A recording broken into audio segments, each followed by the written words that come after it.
The 3500 from Fractal Design brings that simplistic Scandinavian appeal with easy to work in internals, great airflow and storage potential, and comes in both the windowed or plain side panels for your preference.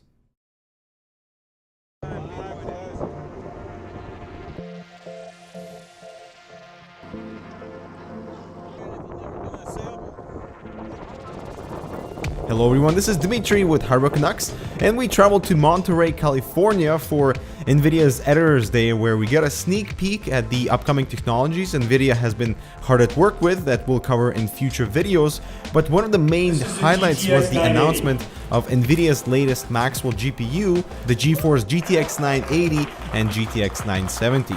And up to this point, every Maxwell release has shown impressive results, from the desktop 750 Ti and later the 800M series notebook GPUs, that with excellent power efficiency and optimized architecture really paved the way for Maxwell to truly shine in the graphics market. NVIDIA has done some architectural changes with this new GM204 core, while keeping to the same 28nm manufacturing process. And actually, earlier Maxwell releases really foreshadowed the direction towards reducing TDP while optimizing performance. So each CUDA core on these new GPUs is up to 40% faster than its predecessors. Also, this is the first GPU architecture to natively support Direct3D 12. And coming on to the pricing of these cards, they are really well tuned to be competitive at $550 for GTX 980 and $329 for GTX 970. And with this pricing strategy, GTX 760 moves to $220, which is a $30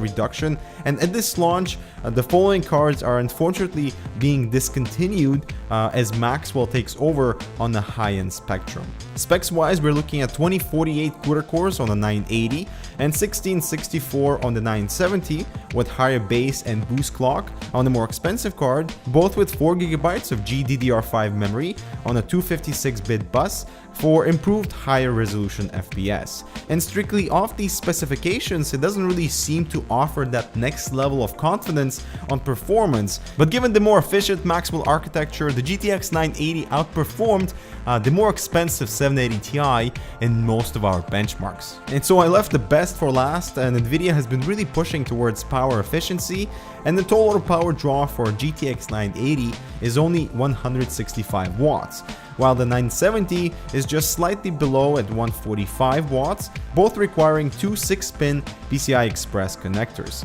This means reduced heat output, reduced power draw for the entire system, and also quieter operation, all while maintaining extremely high clock frequencies for both the 980 and the 970. This is very impressive.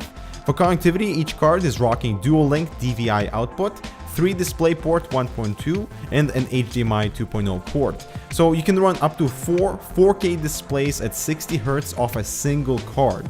We saw a triple 4K setup plugged into one card, while the system was in SLI, so effectively utilizing the power of both GPUs, but running the total display output off a single card. And while triple monitor support is available on Kepler already, Maxwell brings this a step further with an addition of another monitor and also higher resolution output per channel.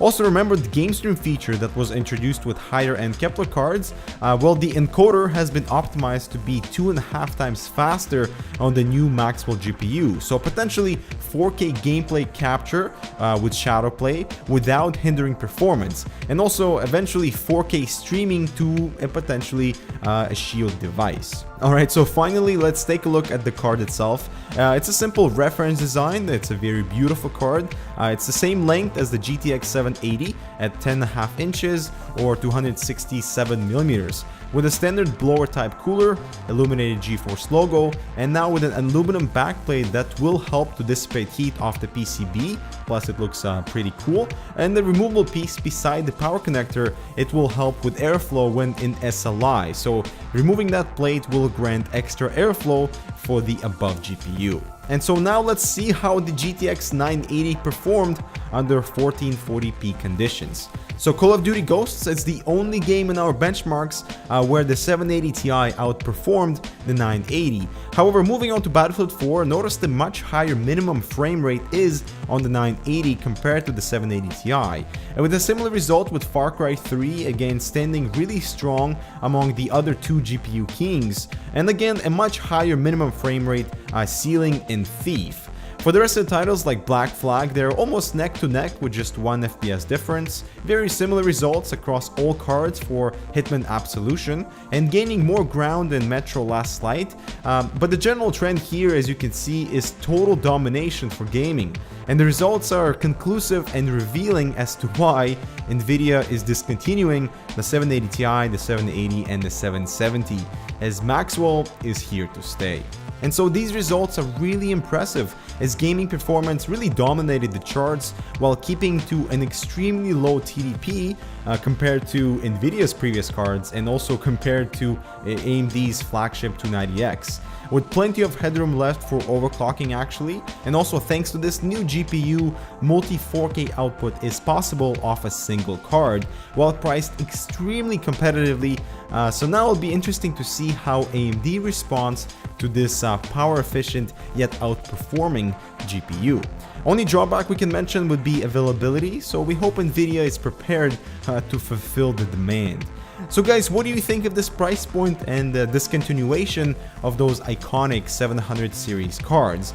Leave your thoughts in the comments below. Also, we have a full written review on hardrecordknox.com with SLI benchmarks, 4K benchmarks, along with thermal imaging, power consumption, and noise results, and also overclocking tests. So make sure you visit our site to get the full details on this latest launch from NVIDIA. So we hope you check it out. As always, thanks for watching, and we'll see you in the next one.